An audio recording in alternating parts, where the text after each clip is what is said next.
प्रदेश के ग्वालियर से, जहां थाना प्रभारी द्वारा शहर वासियों को दी गई होली की शुभकामनाएं। खबर के बारे में विस्तार से जानेंगे, उससे पहले लेंगे एक छोटा सा ब्रेक के बाद जल्द हाजिर होंगे। खुशखबरी खुशखबरी खुशखबरी, बेरोजगारों के लिए खुशखबरी। जी हाँ, ई कॉमर्स के क्षेत्र में एक अनोखा खोज।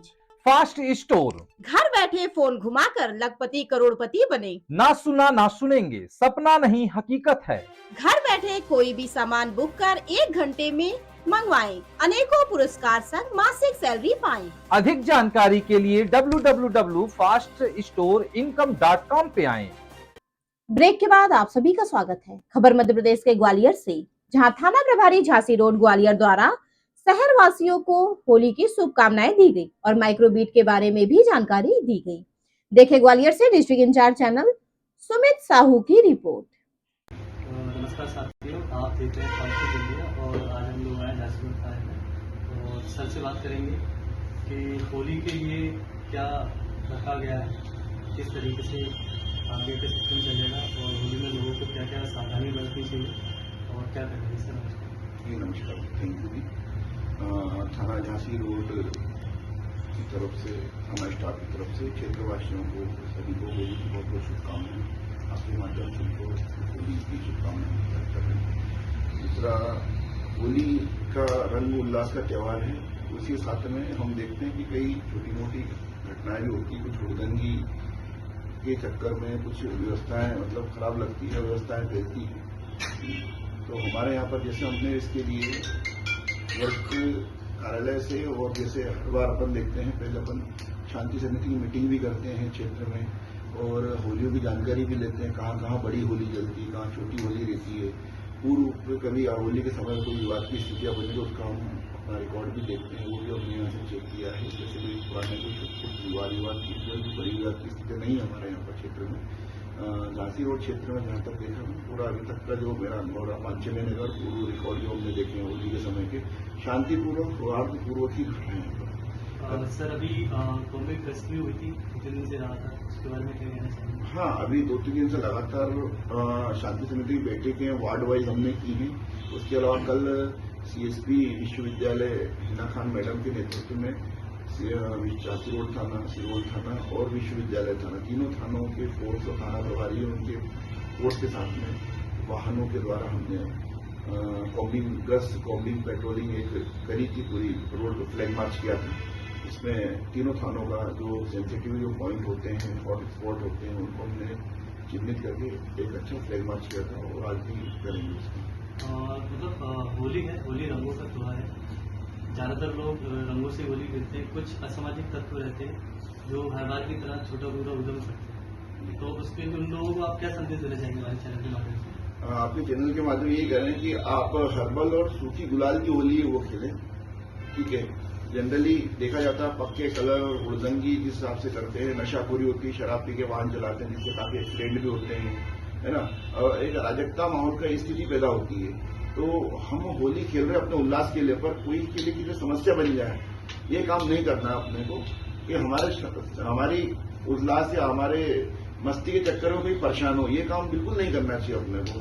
क्योंकि फिर उसमें फिर क्या होता है कि जो भी शराब पी के वाहन चलाओगे तुम खुद तो टकराओगे कराओगे और किसी को तुम टक्कर मार दो, उसकी ये गलती है। कई बड़ी बड़ी घटनाएं हो जाती है, कई दुर्घटनाओं की जान भी चले जाती है, तो उसकी भरपाई कोई नहीं कर सकता।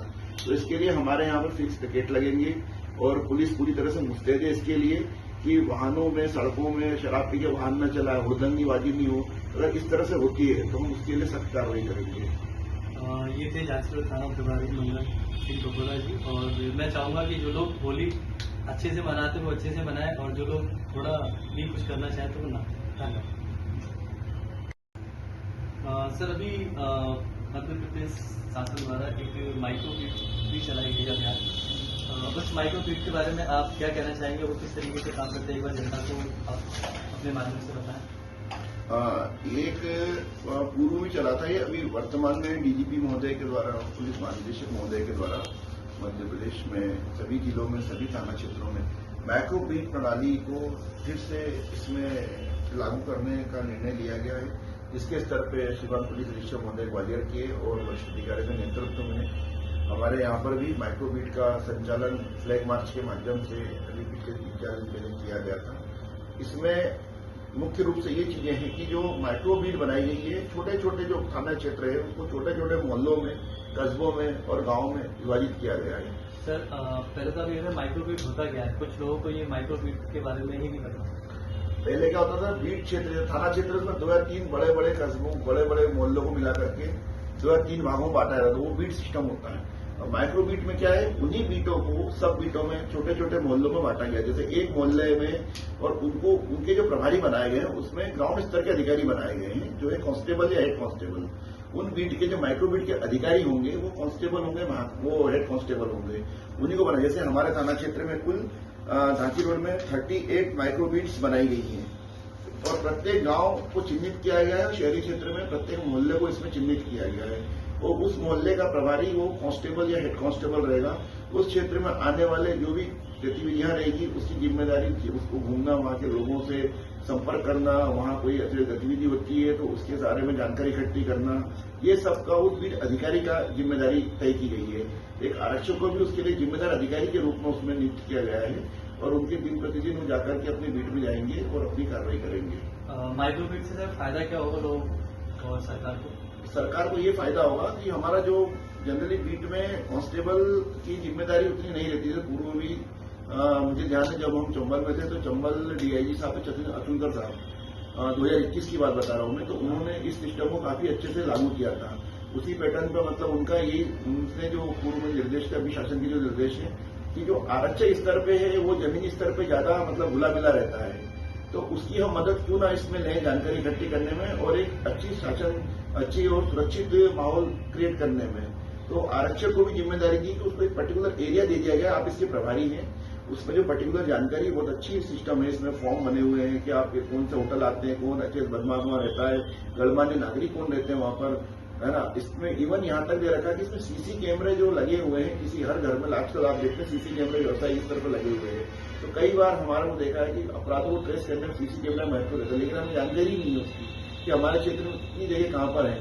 तो इससे पिन पॉइंट है कई घटना, जैसे मान लो किसी गली में कोई घटना हुई है, चेन स्नेचिंग हुई है, चोरी घटना हुई है, वो भी घटना हुई, एक्सीडेंट हुआ मान लो, तो उससे क्या रहता है प्रत्यक्ष समझ में आती चीजें है, तो हमको तत्काल पता रहता है कि हाँ इस गली में इस भैया के यहाँ पर ये कैमरा लगा हुआ है। तो ये बीट प्रणाली है, माइक्रोबीट प्रणाली, इससे गवर्नमेंट को और वहाँ के स्थानीय लोगों को भी बहुत ज्यादा फायदा होगा। हाँ, बिल्कुल फायदा है।